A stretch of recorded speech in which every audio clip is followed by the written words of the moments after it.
Ready please, Mr. Music. And there we go. Welcome back, viewers, to the next mad review. Today's review is of a lens that is a legend by reputation. Yet little is actually known about it, since it has long been overshadowed by its more recent and flashier siblings. I of course refer to the Leica Summicron 5cm f2 version 1 collapsible. This is a lens that I have owned for a good long while and is in fact the second copy of the type that I have owned. So it's fair to say that I know it rather well. And since there are very few reviews of this lens elsewhere online, I figured it would be worth my while, and yours, to give a little review. I hope you're enjoying the slideshow. So let's get on with it, shall we? So here it is, the legendary Summicron 5cm f2. This is the first version of the one introduced in 1951 and is the work of one Dr. Walter Mandler, who was an optical engineer for Leica, and he replaced, I think, Max Berwick, who worked for them since before the war. And he designed all the Summicrons except the APO-chron, which was a relatively modern lens by Peter Card. That's a whole other different beast, that one. Anyhow, overall, 125,000 of these were produced between 1951 and 1956, though they were sold brand new until about the end of 1960. This particular copy is in pristine condition and as good as you're ever likely to see. This is the second copy of this lens I have had. The first one was a bit scratched up, so I fucked that off and got this one. This is the M-mount version, bayonet mount version, and it was made according to serial number in 1954. It is referred to the Type 1 or version 1. It also came in M39 thread mounts, which was issued for the Leica 3F and G cameras, but this bayonet mount was issued for the Leica M3 starting from 1953, replacing the World War II era Scimitar, and is basically a new clean sheet design. Both versions, M39 and M mount, are optically and mechanically identical and differ only in the mount.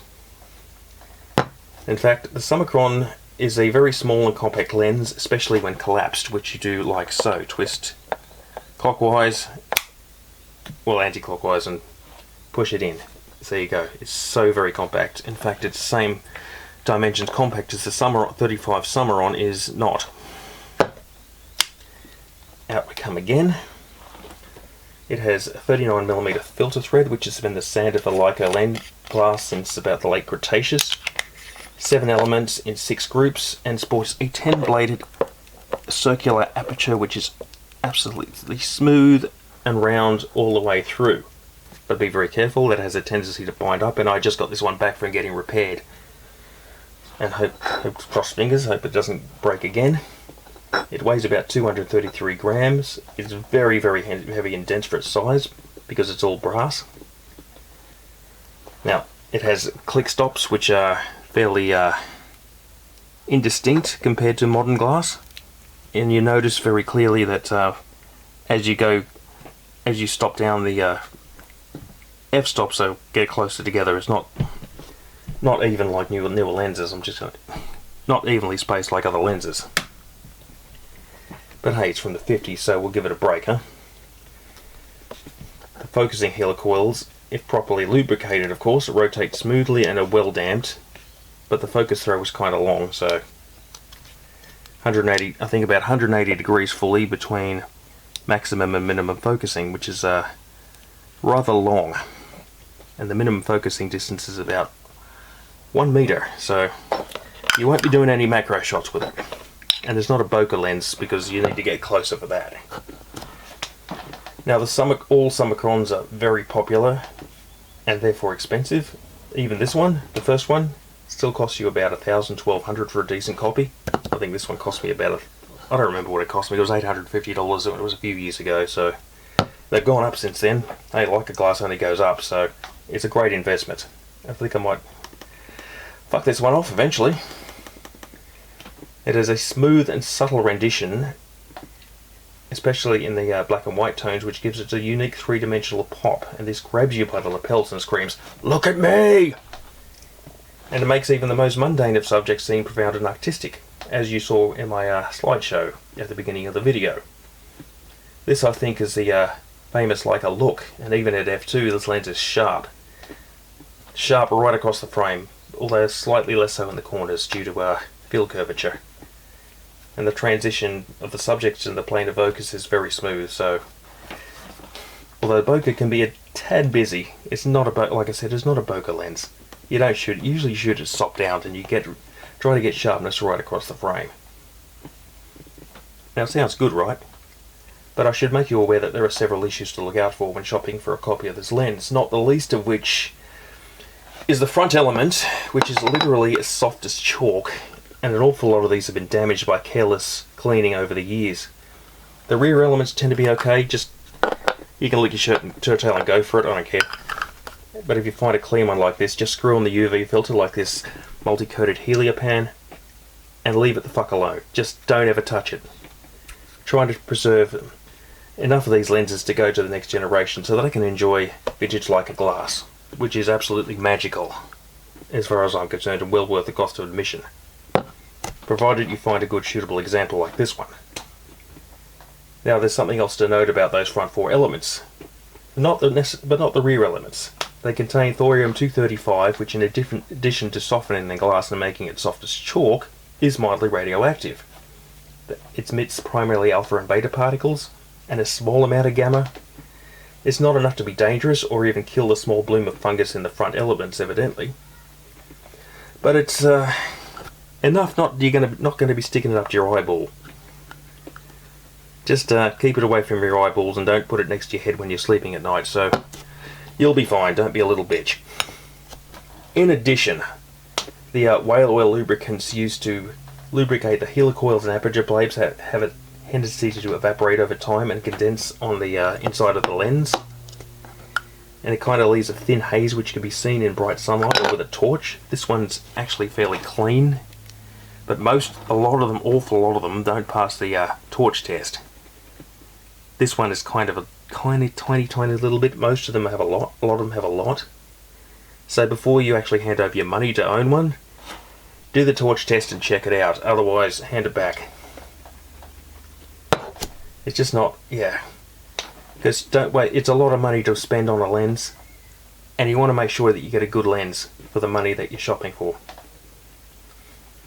So let's wrap up the video, shall we? What are the pros of the lens? It's solid machine brass construction, it's very compact, more so when collapsed, so the camera, when you fit it to the camera, you can actually fit it into your pocket. There we go. Now don't do what I'm about to do, which is collapse the lens into a digital body. Don't do that. But it makes it very compact, and you can probably put it into a pocket of a large coat if you have one. The smooth and subtle micro contrast, the rendition of this lens is absolutely divine. I mean, you can look at even the JPEGs. You can look at them and say, "Oh my god, this is a fantastic lens." If you ever try this lens, you are going to want to own it. I guarantee you will want to own it. You will sell your soul for it. Well, not quite. It works well on digital bodies like this M10. What else we got? Oh yes, this particular lens was a favourite of the famous photographer Henri Cartier-Bresson. He owned a copy of this lens, not this particular copy, but he owned a copy, and he used it prodigiously for his street photography. And if it's good enough for him, well, it's good enough for you and me. What are the cons? Well, the ergonomics kind of suck, because you've got to focus with this little tab here, and it's got an infinity lock, which is a pain. The focus throw is very long, like I said, 180 degrees. Good shootable examples are rather hard to find. I mean, don't go shopping on eBay, because a lot of them, oh, we've got haze, we've got cleaning marks. No, fuck that shit. I want a good one. You want a good one. You got the radioactive thorium-235 in the front elements, which makes it soft and kind of zappy.